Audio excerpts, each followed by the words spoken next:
I think people think that if I give them the okay and they sprint off at 100 miles an hour, that's happiness. That's not happiness. That's out of their mindness.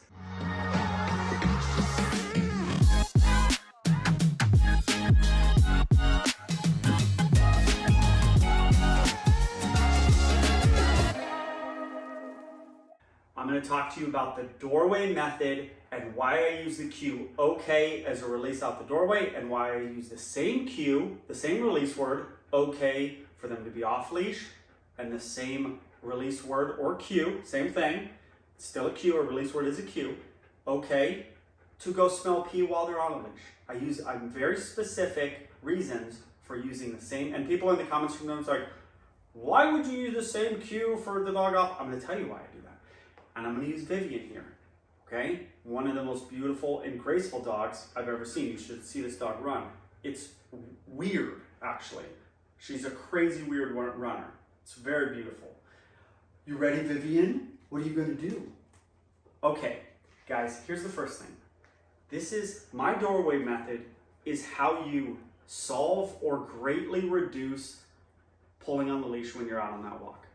My doorway method is how you generally don't solve, but you will greatly reduce barking at that dog or leash reactivity when you're out on that walk.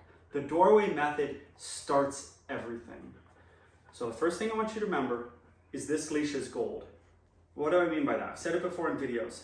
This is more important than anything. This is more important than any cue you can give. This is the cue.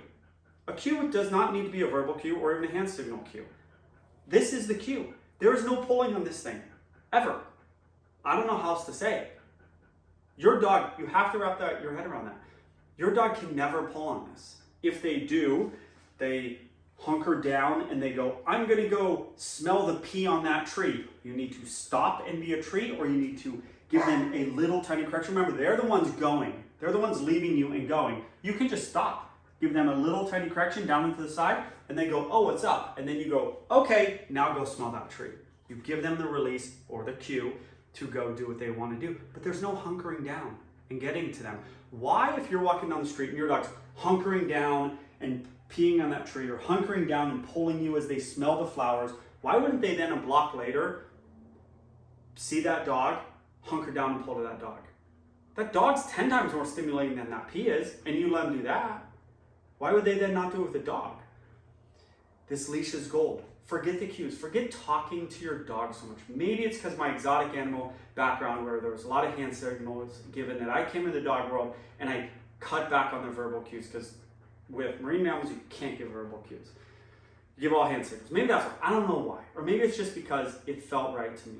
But it's enough with the verbal cues that your dog doesn't listen to. Someone was coming in the other day, and the dog was pulling him, just pulling, and he just kept saying heel to the dog. Heel, heel, heel.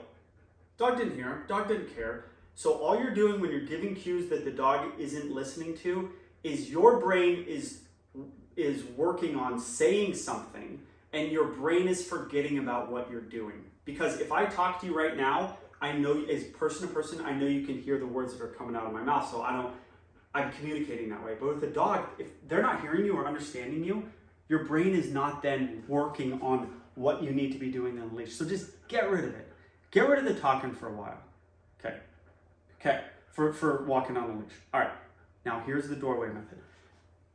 I give the same cue for a dog being released in a field or a dog park as I do with going out this door.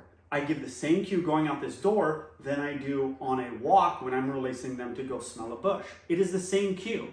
And people are like totally blown away by that. Like literally, people do not understand it. They were in the comments, they're just like, I do not understand this in any way. Here's why.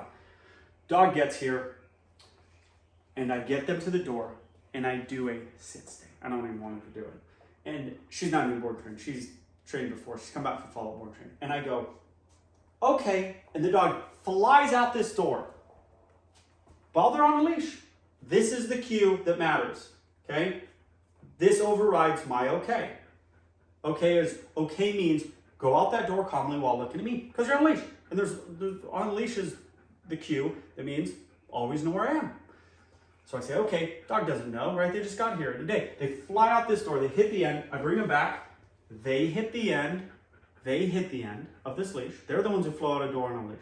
I just didn't give and follow them and go, oh, I just want to make sure that it's like a stretchy, they're hitting the ends.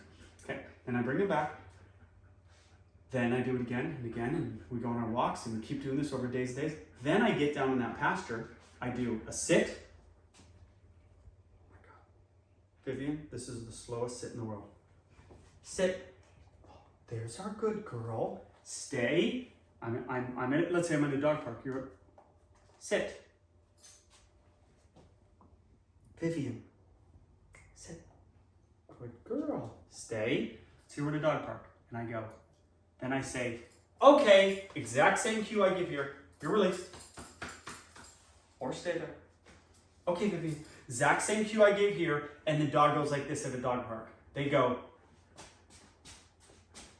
And then they take off. That's what I want. That's perfect. I don't want a situation where off leash or on leash, or even off leash, where the dog, I go, okay, and the dog goes, I'm freaking out of here at 100 miles an hour. That's antithetical to the recall I might have to do 5 seconds later. That's antithetical to the concept of the dog sort of always know like where that guy is. I think people think that if I give them the okay and they sprint off at 100 miles an hour, that's happiness. That's not happiness. That's out of their mindness. I want a dog at a dog park to at least question whether that leash is on, and then kind of go, me give the okay cue, and then go, okay, leash isn't on me, and now I can kind of cruise off. Now I can go off with my friends, but not fly away at 100 miles an hour. Does that make sense? That doorway method and that release for okay makes them question. Every time they're released, they have to think, is the leash on? And then they hesitate. Half of what you want with your dog is hesitation. And that's what that teaches. You want them to hesitate before they jump on somebody. And think about it. You want to hesitate before they get on this counter. Dogs have very little hesitation in their life. And that's what that release word being OKAY, done at this doorway, on a leash, then when they're released with OKAY, I don't want to give a different cue. I don't want to give a dog park cue saying free, and the dog's like, oh, I can sprint away from this guy at 100 miles an hour. Why would I give a different cue for that? Does that make sense? Okay, that is more information about the release, about the leash, how it sets the tone for leash reactivity and walking, and all that good stuff. And Vivian, you met her.